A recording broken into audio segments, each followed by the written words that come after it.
Hello বন্ধুরা, আশা করি সকলে ভালো আছেন। আজকে আমি এক বাটি চিড়ে আর কড়াইশুঁটি দিয়ে অসাধারণ টেস্টি একটা ব্রেকফাস্টের রেসিপি নিয়ে এসে হাজির হয়েছি। আমি এক বাটি মতো চিড়ে ভালো করে জল দিয়ে ধুয়ে নিচ্ছি। 2-3 বার ভালো করে ধুয়ে নিতে হবে, চিড়ের মধ্যে অনেক নোংরা থাকে। 2-3 বার ধোয়ার পরে চিড়েটা একেবারে পরিষ্কার হয়ে গেছে। এবার আমি জলটা ঝরিয়ে রেখে দিচ্ছি। একটা নোংরা ছিল, এটা ফেলে দিচ্ছি। এবার এটা আমি ঢাকা দিয়ে রেখে দেবো। এবারে আমি একটা মিক্সার গ্রাইন্ডারের ভেতর নিয়ে নিচ্ছি এক বাটি মতো কড়াইশুঁটি। আজকে আমি কড়াইশুঁটি দিয়ে বানাচ্ছি, অসাধারণ টেস্টি হবে আর এটা স্বাস্থ্যকরও হবে। দিয়ে দিলাম খানিকটা আদা কুচি, 2খানা লঙ্কা কুচি। এটাকে গ্রাইন্ড করে নেব। খুব মিহি করে গ্রাইন্ড করিনি, একটু দানা দানা মতো রেখেছি। দেখুন এইভাবে গ্রাইন্ড করা হয়ে গেছে। একটা ফ্রাই প্যান আমি গ্যাসে বসিয়ে দিয়েছি, তার মধ্যে দিয়ে দিলাম 1 টেবিল চামচ মতো সাদা তেল আর দিয়ে দিলাম 1/2 টেবিল চামচ মতো গোটা জিরে আর গ্রাইন্ড করে রাখা কড়াইশুঁটিটা দিয়ে দিলাম। সমস্ত কড়াইশুঁটিটাকে আমি দিয়ে দিয়েছি। গ্রাইন্ডারের ভেতরে যতটা ছিল হাতায় করে বার করে দিয়ে দিচ্ছি।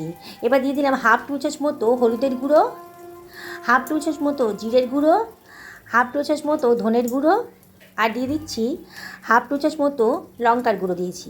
লঙ্কাটা আপনারা নিজেদের পছন্দ মতো দেবেন। আর দিয়ে দিলাম 1 টেবিল চামচ মতো লবণ। এই সব কিছু ভালো করে মিশিয়ে নিচ্ছি। গ্যাসের ফ্লেমটা মিডিয়াম টু হাইতে রেখেছি আর অনবরত কিন্তু নাড়তে হবে।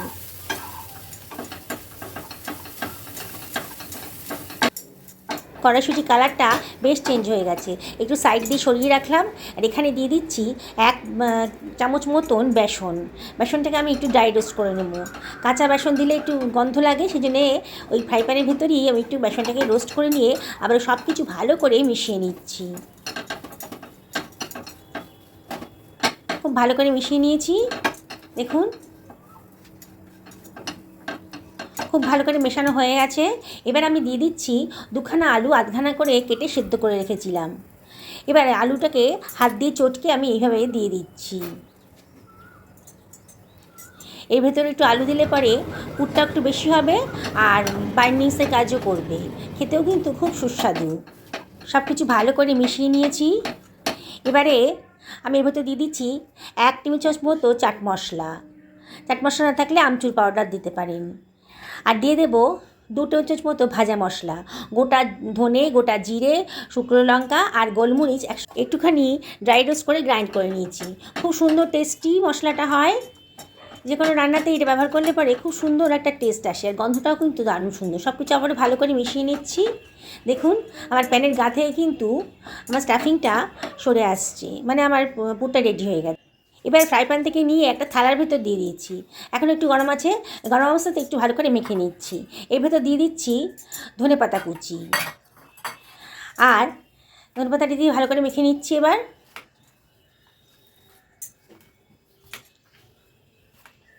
যেমন আমরা আটা মাখি সেইভাবেই মেখে নিচ্ছি। দেখুন হাতে একটু তেল মাখিয়ে আমি এবার গোল গোল করে বলের আকারে গড়ে নিচ্ছি, তাহলে আমার যখন পুরটা ভরবো খুব সুবিধা হবে। আগে থেকে যদি এই গোল করে চ্যাপটা মতন করে নিচ্ছি এই স্টাফিংটাকে, এইভাবে আমি সমস্ত স্টাফিংটাকে চ্যাপটা চ্যাপটা করে রেডি করে নিলাম। দেখুন আমার চিড়েটা কিন্তু বেশ শুকিয়ে গেছে।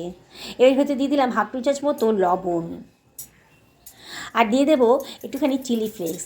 দেখতেও ভালো লাগবে আর খেতেও কিন্তু দারুণ সুন্দর লাগবে। একটু জল দিয়ে নিচ্ছি, একেবারে শুকিয়ে গেছে। এবার আমি আমরা রোজকার আটা মাখি সেইভাবে ভালো করে মেখে নেব। এবার এর মধ্যে দিয়ে দিচ্ছি 1 টেবিল চামচ মতো সাদা তেল দিয়ে সব কিছু আবার ভালো করে মেখে নিচ্ছি। খুব ভালো করে মাখতে হবে, যেমন করে আমরা আটা মাখি সেইভাবেই একেবারে ডলে ডলে মাখতে হবে, যাতে চিড়ের দানাগুলো না থাকে। দেখুন কত স্মুথ হয়ে গেছে। এর দিকে বোঝাই যাবে না যে এটা চিড়ে মাখা, দেখে মনে হবে এটা আটা মাখা। এবারে এখান থেকে আমি রুটি যেমন করে লেচি কাটি সেরকম করে গোল গোল করে লেচি কেটে রাখছি। হাতে তালুতে একটু তেল দিয়ে নিয়েছি, নিয়ে এবার ওই গোল গোল বলগুলোকে একটু বাটির মতো করে শেপ দিয়ে নিচ্ছি। দিয়ে এর ভেতর দিয়ে দেবো কড়াইশুঁটির স্টাফিংটা, দিয়ে সাইড দিয়ে ভালো করে মুড়ে নেব। হাত দিয়ে ভালো করে মুড়ে নিয়েছি। দেখুন মুখটাকে ভালো করে সিল করে দিচ্ছি, আবার হাতের তালু দিয়ে বেশ গোল গোল করে ঢুকিয়ে দিচ্ছি। দেখুন কত সুন্দর দেখতে লাগছে। দেখুন এইভাবে বানালে কিন্তু ভেতরে পুরটা একেবারেই বেরোবে না। এবার দেখতে সুন্দর লাগবে বলে আমি ওপর থেকে একটুখানি ছুরি দিয়ে কাট লাগিয়ে দিচ্ছি। যখন ভাজা হবে তখন দেখতে কিন্তু দারুণ সুন্দর লাগবে এইভাবে যদি করে দিন। বাড়ির বড় থেকে ছোট সবাই কিন্তু খুব পছন্দ করবে, বাচ্চারা তো খুব পছন্দ করবে এরকম ধরনের রেসিপি থাকলে পরে। দেখুন আমি আর একটা বানাচ্ছি। বন্ধুরা রেসিপিটা যদি ভালো লাগে তাহলে একটা লাইক করবেন, অবশ্যই কমেন্ট করবেন, কমেন্ট করে জানাবেন আপনাদের কেমন লাগলো, আর কমেন্ট করে জানাবেন আপনারা কোথা থেকে আমার ভিডিওটা দেখছেন। দেখুন বানানোটা কত চটপট করে হয়ে যাচ্ছে। হাত দিয়ে ভালো করে মুখটাকে সিল করে দিচ্ছি। রাত্রে যদি এগুলো বানিয়ে রাখেন সকালে আপনাদের এটা ভেজে দিতে 5 মিনিটের বেশি টাইম লাগবে না। আমি একটা ফ্রাই প্যানে 5 টেবিল চামচ মতো সাদা তেল গরম করে নিয়েছি, নিয়ে এবার এগুলোকে ছেড়ে দিচ্ছি, নাস্তাগুলোকে দিয়ে দিচ্ছি। আমার যে ফ্রাই প্যানটা তাতে 5টা নাস্তাই ধরবে। এবার হাই ফ্লেমে রেখেছি, তাই অনবরত একটু উলট পালট করে দিতে হবে। লো ফ্লেমে দিলে পারে কিন্তু পুরটার ভেতরে কিন্তু তেল ঢুকে যাবে, তখন খেতে ভালো লাগবে না। তাই এটা হাই ফ্লেমেই প্রথমে ভেজে নিতে হবে, আর তাই জন্য বারবার করে একটু ওলট পালট করে দিতে হবে যাতে পুড়ে না যায়। দেখুন কালারটা কেমন চেঞ্জ হয়ে যাচ্ছে। খেতে কিন্তু সত্যি দুর্ধর্ষ আর খুবই স্বাস্থ্যকর। বাজারে কচুরি সিঙ্গাড়া খাওয়া ভুলে যাবেন এইভাবে যদি বানাতে থাকেন। দেখুন কালারটা চেঞ্জ হয়ে গেছে।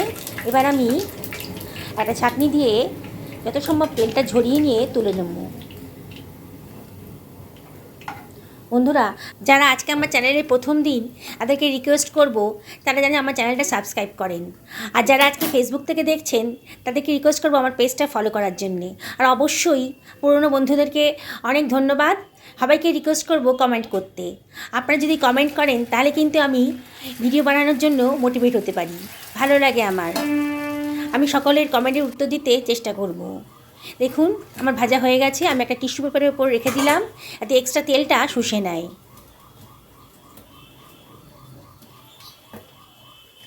এইভাবে বানাবেন, খুবই ভালো লাগবে। অল্প খরচে অল্প তেল দিয়ে এরকম একটা নাস্তা স্বাস্থ্যের পক্ষেও কিন্তু খুব উপকারী। দেখুন কতটা মচমচে হয়েছে, শব্দটা শুনুন, ভীষণই মচমচে হয়েছে। যাকে দেবেন সেই কিন্তু আপনি কেমন করে বানিয়েছেন রেসিপিটা জিজ্ঞেস করবে। দেখতেও কত সুন্দর লাগছে, অল্প সময়ে অল্প খরচে কত সুন্দর একটা নাস্তা তৈরি হয়ে গেল। আমি আপনাদের দেখাচ্ছি যে কতটা মচমচে হয়েছে। একটা কাঁটা চামচ দিয়ে আমি আপনাদের দেখাবো যে এটা কতটা মচমচে হয়েছে।